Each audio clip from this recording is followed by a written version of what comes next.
Recently, on the news in Kenya, there have been stories about the Waqf Act, which was enacted in 2022.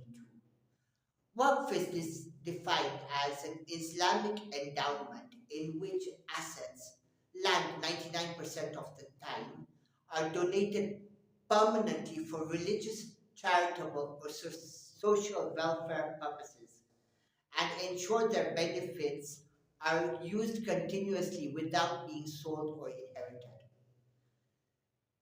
Though the description clearly states that it should be for societal benefit, it is only for Muslims and the select few at that.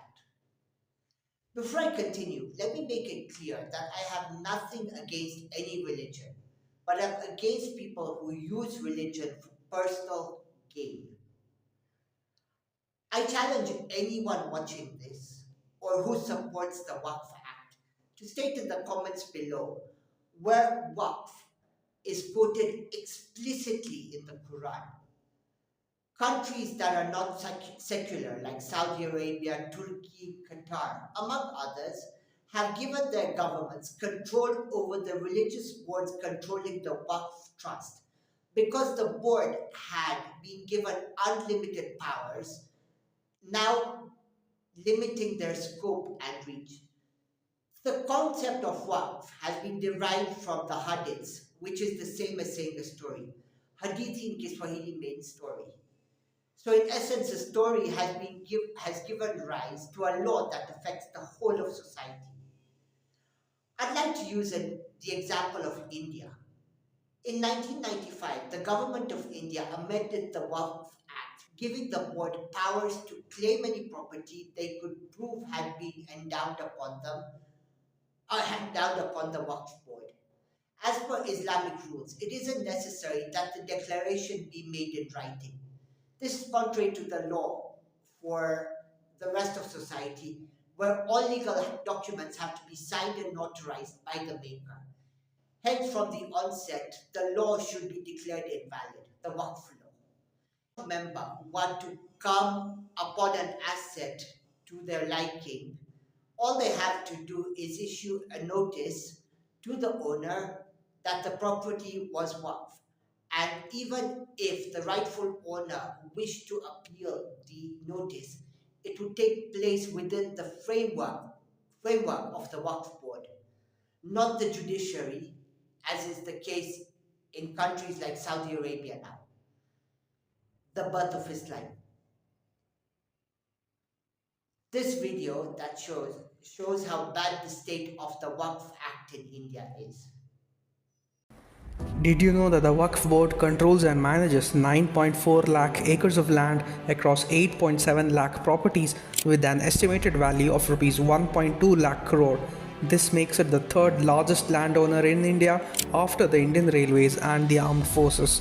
The Waqf Act of 1995, passed under the Congress government, has created an unstoppable land mafia with its own laws. The Waqf Board can declare any land as Waqf without challenge. Its own executive, Waqf officials can seize land without any due process, and its own courts, Waqf tribunals, override the judiciary, leaving citizens helpless. In Tamil Nadu, a 1500-year-old temple was declared Waqf. In Bihar, a Hindu majority village was taken over. Even government lands are not spared. This is not just unconstitutional, it is a direct attack on India's secularism, democracy, and property rights. No other religious institution in India has such unchecked power. If one community has the power to seize land permanently, what happens to equality and justice? In India is trying to amend the Waqf laws, but is facing resistance from the Islamic community who are saying that it's against their rights. They have gone as far as claiming that temples that were built before the birth of Islam as Waqf properties. I wonder why they want more rights than those that they would have in a non secular state like the Middle East.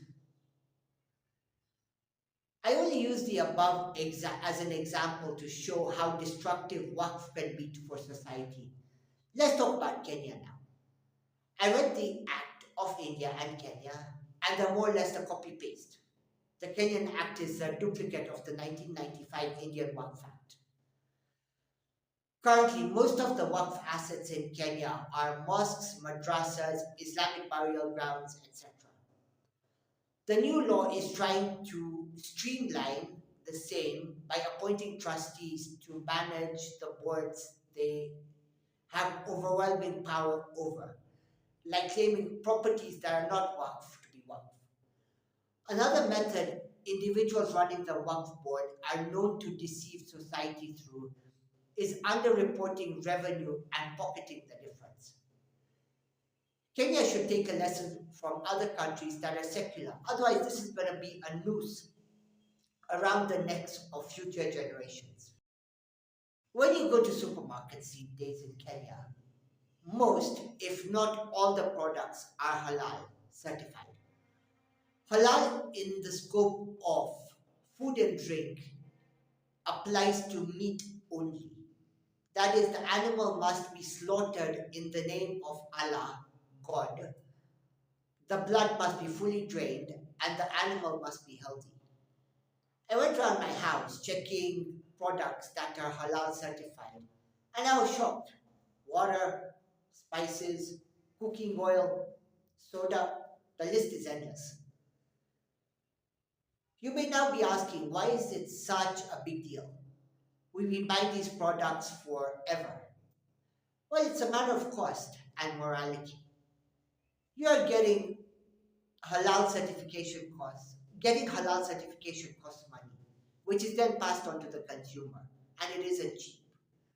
Apart from the cost factor, and this is going to be a controversial statement, but Hindus like myself, Christians, and people not following the Islamic faith don't care whether they're eating meat that was prayed before it was slaughtered or not.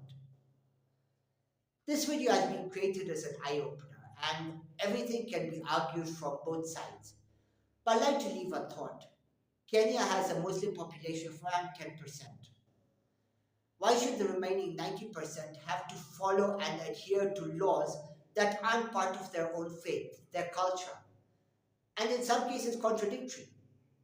Anyway, hope you've enjoyed this video. If you have any comments, please take them.